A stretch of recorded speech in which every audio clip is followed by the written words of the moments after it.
The Crystal Cave by Mary Stewart, Book 2, The Falcon, 6. When I awoke next morning, it was late. The curtains had been drawn back, letting in a grey and wintry day, and Ambrosius's bed was empty. Outside the windows I could see a small courtyard where a colonnade framed a square of garden, at the centre of which a fountain played in silence, I thought, till I saw that the cascade was solid ice. The tiles of the floor were warm to my bare feet. I reached for the white tunic which I had left folded on a stool by the bed, but instead I saw that someone had put there a new one of dark green, the colour of yew trees, which fitted. There was a good leather belt to go with it, and a pair of new sandals replaced my old ones. There was even a cloak, this time of a light beech green, with a copper brooch to fasten it. There was something embossed on the brooch, a dragon enamelled in scarlet, the same device I had seen last night on the seal ring he wore. It was the first time I remember feeling as if I looked like a prince, and I found it strange that this should happen at the moment when you would have thought I had reached the bottom of my fortunes. Here in Les Britain I had nothing, not even a bastard name to protect myself with, no kin, not even a rag of property. I had hardly spoken with any man except Ambrosius, and to him I was a servant, a dependent, something to be used, and only alive by his sufferance. Cadle had brought me my breakfast, brown bread and honeycomb and dried figs. I asked where Ambrosius was. Out with the men drilling, or rather watching the exercises. He's there every day. What do you suppose he wants me to do? All he said was you could stay around here till you were arrested, and to make yourself at home. I've to send someone to the ship. If you'll tell me what your traps were that you lost, I'll have them brought. There was nothing much. I didn't have time. A couple of tunics and a pair of sandals wrapped in a blue cloak and some little things. A brooch and a clasp my mother gave me. Things like that. I touched the expensive folds of the tunic I wore. Nothing as good as this, Cadle. I hope I can serve him. Did he say what he wanted of me? Not a word. You don't think he tells me his secret thoughts, do you? Now you just do as he says. Make yourself at home. Keep your mouth shut and see you don't get into trouble. I don't suppose you'll be seeing much of him. I didn't suppose I would, I said. Where am I to live? Here. In this room? Not likely. I meant in the house. I pushed my plate aside. Cadle, does my Lord Uther have a house of his own? Cadle's eyes twinkled. He was a short, stocky man with a square at his face, a black shag of hair, and small black eyes no bigger than olives. The gleam in them now showed me that he knew exactly what I was thinking, and moreover that everyone in the house must know exactly what had passed between me and the prince last night. No, he hasn't. He lives here too. Cheek by jowl, you might say. Oh, don't worry, you won't be seeing much of him either. He's going north for a week or two. Should cool him off quickly, this weather. He's probably forgotten all about you by now anyway. He grinned and went out. He was right. During the next couple of weeks I saw very little of Uther.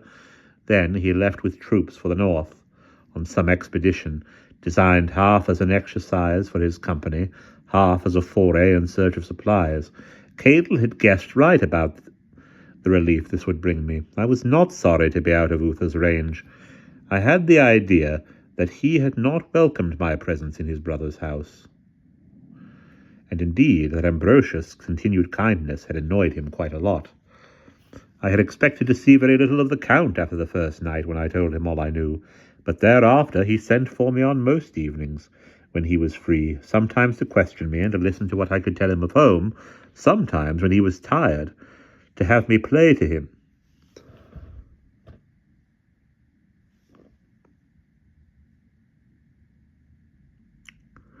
Or, on several occasions, to take a hand at chess. Here, to my surprise, we were about even. I do not think he let me beat him. He was out of practice, he told me. The usual game was dice, and he was not risking that against an infant soothsayer. Chess, being a matter of mathematics rather than magic, was less susceptible to the black arts. He kept his promise, and told me what I had seen on the first night by the Standing Stone. I believe Had he told me to, I would even have dismissed it as a dream. As time went on, the memory had grown blurred and fainter, until I had begun to think it might have been a dream fostered by cold and hunger, and some dim recollection of the faded picture on the Roman chest in my room at Maradunum, the kneeling bull and the man with a knife under an arch, studded with stars. But when Ambrosius talked about it, I knew I had seen more than was in the painting. I had seen the soldier's God, the Word, the Light, the Good Shepherd, the mediator between the one God and man. I had seen Mithras, who had come out of Asia 1,000 years ago. He had been born, Ambrosius told me, to a cave at midwinter, while shepherds watched and a star shone. He was born of earth and light, and sprang from the rock with a torch in his left hand and a knife in his right. He killed the bull to bring life and fertility to the earth with his shed blood, and then, after his last meal of bread and wine, he was called up to heaven. He was the God of strength and gentleness, of courage and self-restraint. The soldier's God, said Ambrosius again, and that is why we have re-established his worship here, to make, as the Roman armies did, some common meeting ground for the chiefs and petty kings of all tongues and persuasions who fight with us. About his worship I can't tell you, because it is forbidden, but you will have gathered that on the first night I and my officers had met for a ceremony of worship, and your talk about bread and wine and bull-slaying sounded very much as if you had seen more of our ceremony than we are even allowed to speak about. You will know it all one day, perhaps. Till then, be warned. And if you are asked about your vision, remember that it was only a dream, you understand? I nodded, but with my mind filled suddenly with only one thing he had said. I thought of my mother and the Christian priests of Galapus,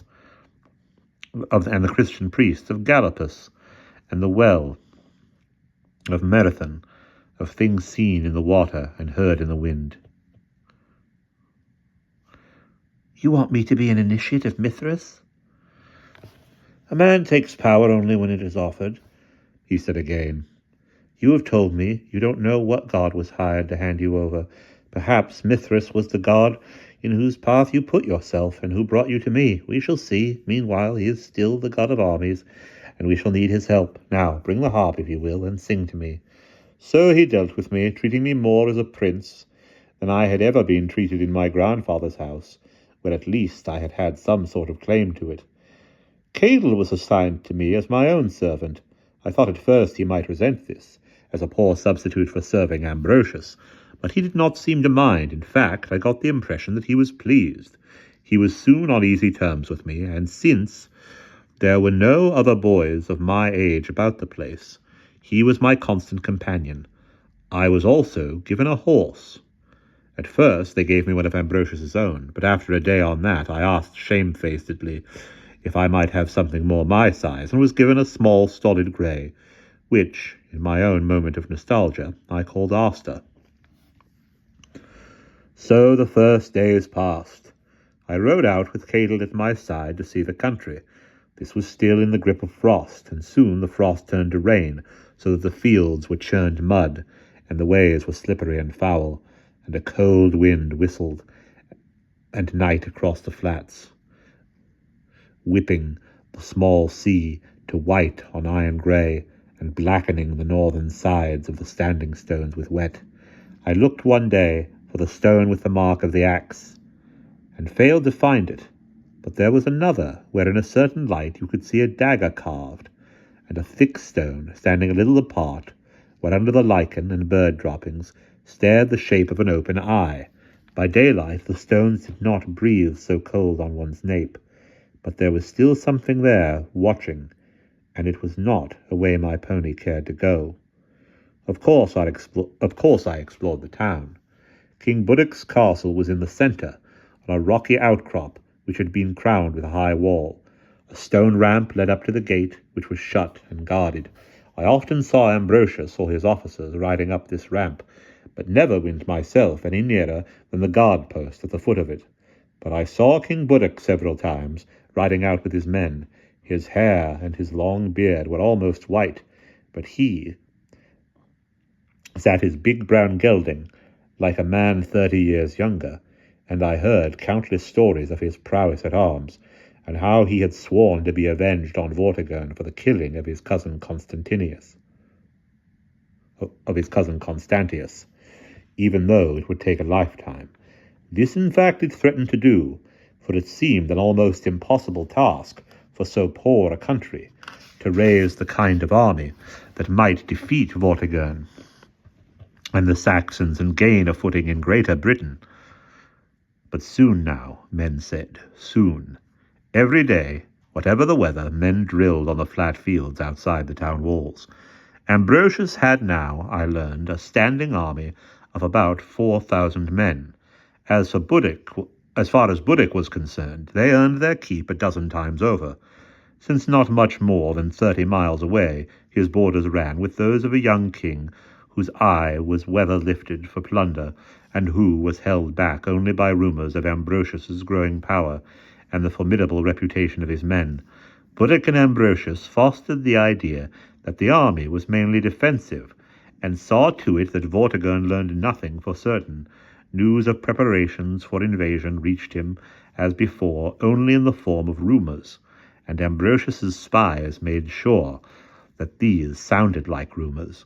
What Vortigern actually believed was that Budek was at pains that he should believe that Ambrosius and Uther had accepted their fate as exiles, had settled in Less Britain as Budek's heirs, and were concerned with keeping the borders that would one day be their own. This impression was fostered by the fact that the army was used as a foraging party for the town. Nothing was too simple or too rough for Ambrosius's men to undertake, work which even my grandfather's rough-trained troops would have despised. These seasoned soldiers did as a matter of course. They brought in and stored wood in the town's yards. They dug and stored peat. They burned charcoal.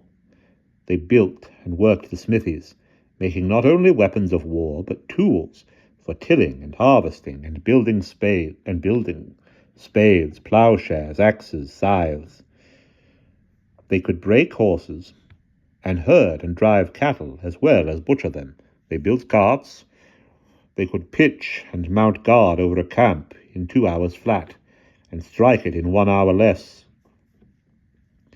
There was a corps of engineers who had half a square mile of workshops and could supply anything, from a padlock to a troop ship. They were fitting themselves, in short, for the task of landing blindfold in a strange country, and maybe living off it and moving fast across it in all weathers. For, said Ambrosius once to his officers in front of me, it is only fair to fair-weather soldiers that the war is a fair-weather game. I shall fight to win, and after I have won, to hold, and Britain is a big country. Compared with her, this corner of Gaul is no more than a meadow. So, gentlemen, we fight through spring and summer, and we do not retire at the first October frost to rest and sharpen our swords again for spring. We fight on, in snow if we have to, in storm and frost and the wet mud of winter. And in all the weather, and through all that time, we must eat, and 15,000 men must eat well. Shortly after this, about a month after my arrival in Less Britain, my days of freedom ended. Ambrosius found me a tutor. Belasius was very different from Gallipus, and from the gentle drunkard Demetrius, who had been my official tutor at home. He was a man in his prime, who was one of the Count's men of business, and seemed to be concerned with the estimating and accounting side of Ambrosius's affairs. He was, by training, a mathematician and an astronomer. He was half Gallo-Roman, half Sicilian, a tallish, olive-faced man, with long-lidded black eyes, a melancholy expression, and a cruel mouth. He had an acid tongue and a sudden, vicious temper, but he was never capricious. I soon learned that the way to dodge his sarcasms and his heavy hand was to do my work quickly and well, and since this came easily to me and I enjoyed it, we soon understood one another and got along tolerably well. One afternoon, towards the end of March, we were working in my room in Ambrosius's house. Belasius had lodgings in the town, which he had been careful never to speak of, so I assumed he lived with some drab and was ashamed to risk my seeing her. He worked mainly in headquarters, but the offices near the treasury were always crowded with clerks and paymasters. So we held our daily tutorials in my room. This was not a large chamber, but to my eyes very well appointed, with a floor of red tiles locally made, carved fruitwood furniture, a bronze mirror, and a brazier, and a lamp that had come from Rome. Today the lamp was lit even in the afternoon, for the day was dark and overcast. Belasius was pleased with me. We were doing mathematics, and it had been one of the days when I could forget nothing, but walked through the problems he set me as if the field of knowledge were an open meadow with a pathway leading plain across it for all to see. He drew the flat of his hand across the wax to erase my drawing, pushed the tablet aside, and stood up. "You've done well today, which is just as well because I have to leave early." He reached out and struck the bell. The door opened so quickly that I knew his servant must have been waiting just outside. The boy came in with his master's cloak over his arm and shook it out quickly to hold it for him. He did not even glance my way for permission, but watched Belasius, and I could see he was afraid of him. He was about my age or younger, with brown hair cut close to his head, and a curled cap, and grey eyes too big for his face. Belasius neither spoke nor glanced at him, but turned his shoulders to the cloak, and the boy reached up to fasten the clasp. Across his head, Belasius said to me, "I shall tell the Count of your progress. He will be pleased." The expression on his face was as near a smile as he ever showed. Made bold by this, I turned on my stool. "Belasius." He stopped halfway to the door. "Well?" "You must surely know. Please tell me, what are his plans for me?" "That you should work at your mathematics and your astronomy and remember your languages." His tone was smooth and mechanical, but there was amusement in his eyes, so I persisted. "To become what?" "What do you wish to become?" I did not answer. He nodded, just as if I had spoken. "If he wanted you to carry a sword for him, you would be out in the square now." "But to live here as I do, with you to teach me, and Cadel as my servant, I don't understand it. I should be serving him somehow, not just learning, and living like this, like a prince. I know very well I am only alive by his grace." He regarded me for a moment under those long lids, then he smiled. "It's something to remember. I believe you told him once that it was what you were, not who you were, that would matter. Believe me, he will use you, as he uses everyone. So stop wondering about it and let it be. Now I must go." The boy opened the door for him, to show Cadel just pausing outside, with a hand raised to knock. "Oh, excuse me, sir.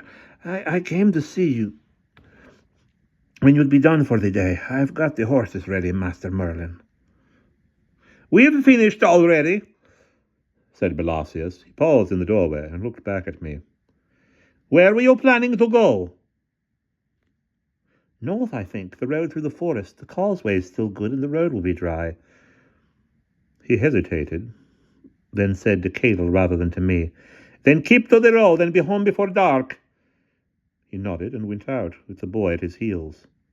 "Before dark," said Cadel. "It's been dark all day, and it's raining now. Besides, look, Merlin." When we were alone, we were less formal. "Why don't we just take a look along the engineers' workshops? You always enjoy that. And Tremoronis ought to have got the ram working by now. What do you say we stay in town?" I shook my head. "I'm sorry, Cadel, but I must go, rain or no rain. I've got the fidgets or something, and I must get out." "Well, then, a mile or two down to the port should do you. Come on, here's your cloak. It'll be pitch black in the forest. Have a bit of sense." "The forest?" I said obstinately, turning my head while he fastened the pin. "And don't argue with me, Cadel, if you ask me. Belasius has the right ideas. His servant doesn't even dare to speak, let alone argue. I ought to treat you the same way. In fact, I'll start straight away. What are you grinning at? Nothing. All right. I know when to give in. The forest it is. And if we lose ourselves and never get back alive, at least I'll have died with you and won't have to face the Count. I really can't see that he'd care over much. Oh, he wouldn't, said Cattle, holding the door for me to go through. It was only a manner of speaking. I doubt if he'd even notice myself. And that's the end of chapter 6.